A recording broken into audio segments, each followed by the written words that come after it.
Yeah, look, I think this is going to be a real test of whether or not we're able to cope with this while still protecting the vulnerable. And there's probably things that we can be doing right now to try to get better protection into vulnerable Americans. For example, if I was a governor right now, I'd be making a very hard push to make sure people in nursing homes are vaccinated and up to date with their vaccines and have been boosted recently, heading into what's likely to be a spike in infections as we enter into the spring. I think there's going to be continued declines heading into the summer.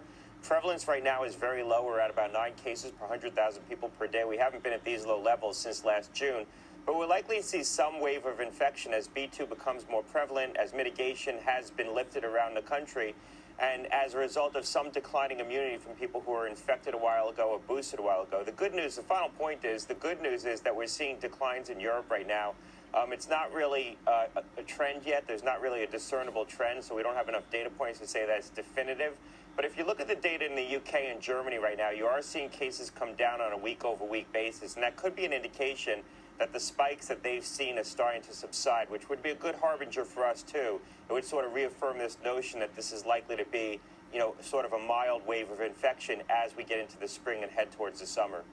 So do you foresee, everyone's just been lifting mandates, lifting mask mandates, lifting a lot of testing requirements and so forth. Do you expect any of that to be coming back?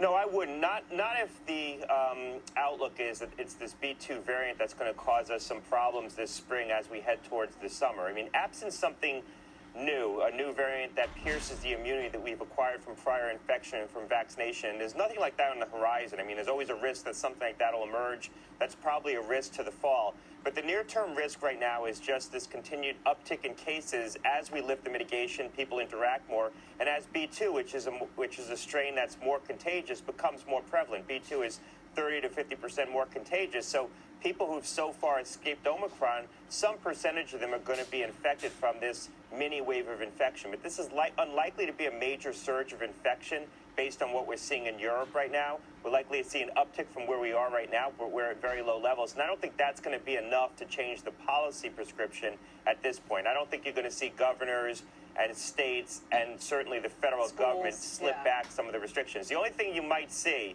is an extension of the mask mandate on public transportation. Remember, that's set to expire in mid-April. If we're in the middle of a bump up of infections, I suspect the federal government may be reluctant to lift it at that point. They may extend it another couple of weeks. I guess maybe to Joe's earlier point, is this actually a pretty significant moment then? It's the first time that we're kind of making a choice to muddle through. We've kind of muddled through by accident up till now. What's the word, endemic? Yeah, the virus becoming a more routine part of life, unfortunately. Look, I think this is going to be a real test of our ability to cope with this virus while protecting the vulnerable and have some semblance of normalcy around our daily lives. The other thing is we're likely to see a very sharp decoupling between the cases that we record and hospitalizations because many vulnerable people have protected themselves. They've either been infected or protected themselves from vaccination. So I suspect during this bump up of infections, we're likely to see a real sharp decoupling between hospitalizations and cases. And that's what people are going to be looking at.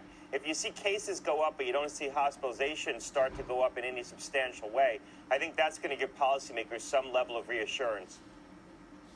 Scott, we've never been able to have like a universal cold vaccine, some type of universal rhinovirus vaccine. Even this is a rhino too. Oh no, this is corona. But any way that is something to hope for, so it's not endemic every year? Could there be a universal COVID vaccine that works on all? Could we find something that's conserved in the virus itself and make a vaccine against that?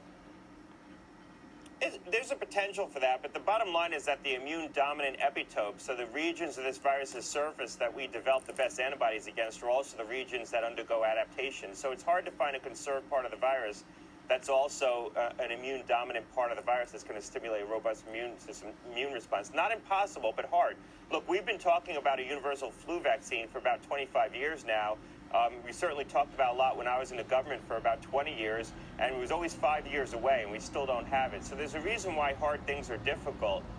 Not impossible to do this. Right now, a lot of the work that's going on in terms of engineering better vaccines for COVID is focusing on trying to give a better presentation of the spike protein, a more durable presentation of the spike protein to the immune system, so that you get a more durable response from the virus, from the vaccine. So that vaccine that right now really provides robust immunity for about 6 months, hopefully in a future iteration can provide more robust immunity for a longer period of time, so we don't need to get these frequent boosters. And maybe this becomes an annual vaccine, or maybe it becomes something that's even less frequent than that.